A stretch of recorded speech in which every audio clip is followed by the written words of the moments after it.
Hey everybody, this is Jim at SP500chart.com using time-honored techniques to understand modern markets, featuring daily tactical analysis videos of the S&P 500 index.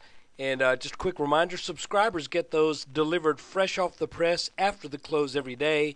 Non-subscribers, you get to see them a bit later, but you still get to learn from them, and you also get to find out whether or not it works, because hindsight is certainly 20/20.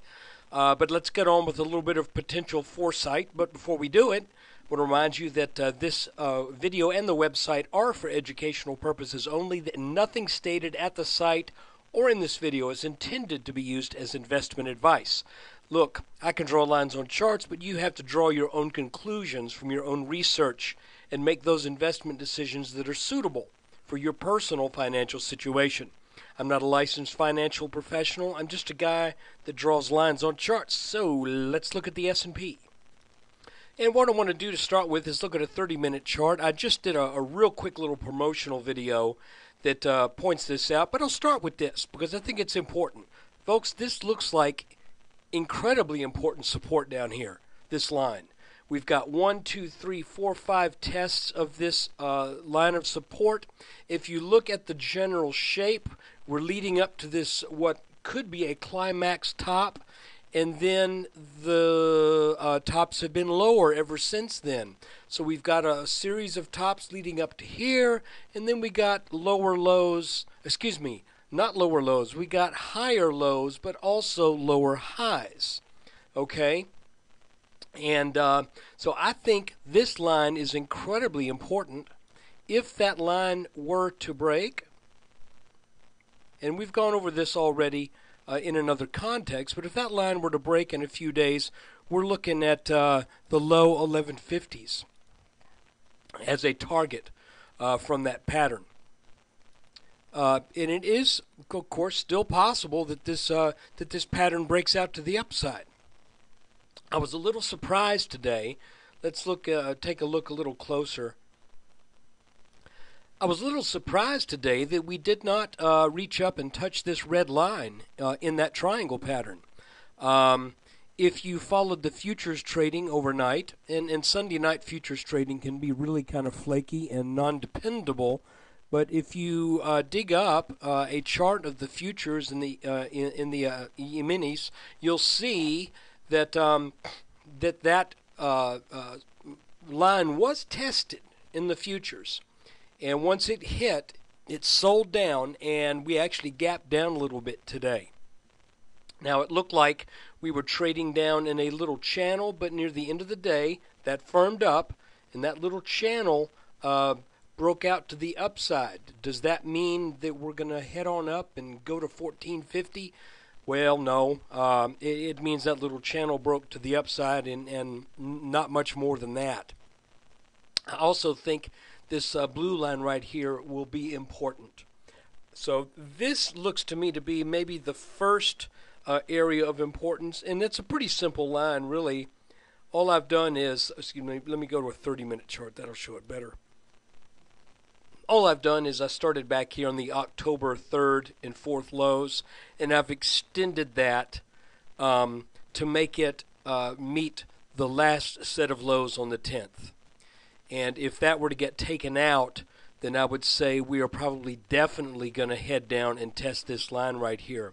If we move this line a little bit, you can kind of see how it has served on a number of occasions as kind of an indicator of when things were going to break. So I don't want to go into that too much, but I think where it's drawn right here is fairly important. It also happens to be roughly parallel with this top line up here, which lends a little bit more credence to the importance or potential importance of that support line. So what I'm looking at right now, and you can see, by the way, how our little gray line that we had drawn, I'm probably going to need to go to a 30-minute chart again. Nope, 15 will do it. You can see that this little gray line that we drew last week, actually in the cash market, seemed to work almost perfectly. It's kind of an intermediate line. You can see that back on the 24th, it turned things back. Then it did also on the 3rd, and then last Friday. And this little line had been providing support. And I think I'm going to adjust this line just a hair. It's hard to tell if we really work off these last 2 points of contact. And again, I'm not talking about the bottoms here. I'm talking about these little areas that get hit kind of in the middle of this pattern. That got taken out today. So the question is this just a little back test of that line? Or is this little channel going to actually head up and test this top red line? I do not know. And I'll be honest with you, I really don't know. I do know this, that this line is very, very important. This bottom support line is extremely important. If that breaks, then the S&P is going to give up probably 90 to 100 points from where it sits today.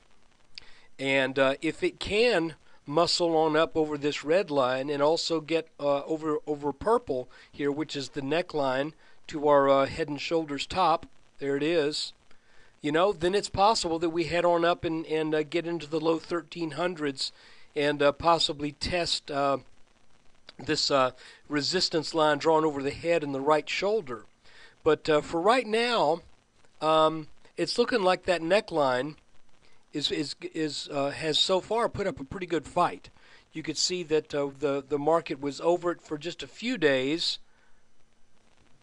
Back here for 2 days actually, the 27th, 28th of November, and then it briefly got over it back on the 9th. But since then, it has not been it has not been able to mount much of a charge against that, and there's some technical things too that lead me to believe that while that's not impossible, this market looks like it's a little weak right here. But as always, I offer the caveat: we are dealing with a fairly news-driven market right now, and if some really good news were to come out of Europe, as far as I'm concerned, nothing is off the table.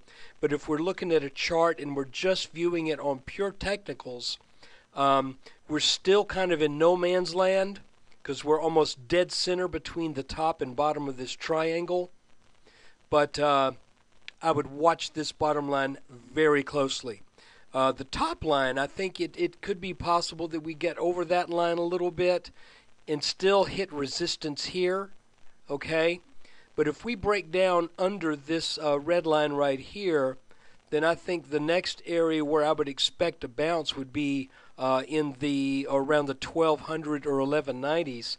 And honestly, if that happens, even if we do bounce there, I think we go ahead and get down to the 1150s as a minimum target from this pattern. If we erase this top line up here, what does that look like? Well, all of a sudden now this is starting to look like a complex head and shoulders pattern, which, by the way, does not usually perform quite as swiftly as a very simple head and shoulders pattern. When they're complex, I think that means there's been a bunch of buying and selling going on in this pattern. It's not quite as clear-cut as far as the swiftness of the action that happens out of this pattern.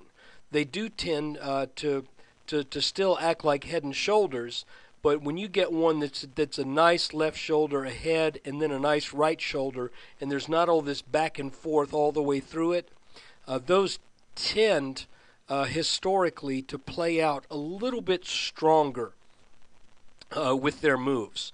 But just the same, watch this line, this blue line right here as support. Watch this as support. And guys, I think a lot of people were calling for an update today. I was a little bit ambivalent about it, but I didn't think we were going to make it over that red line. And, well, now the red line's gone. But you can see that we had this little channel today, and like I said, you got a little bit over that channel near the end of the day. But I don't know whether that's so much a back test on this line, or whether or not that is a legitimate move, and maybe this is going to head up for just a bit. One thing's for sure, we'll have another video tomorrow, and we'll take a look at it.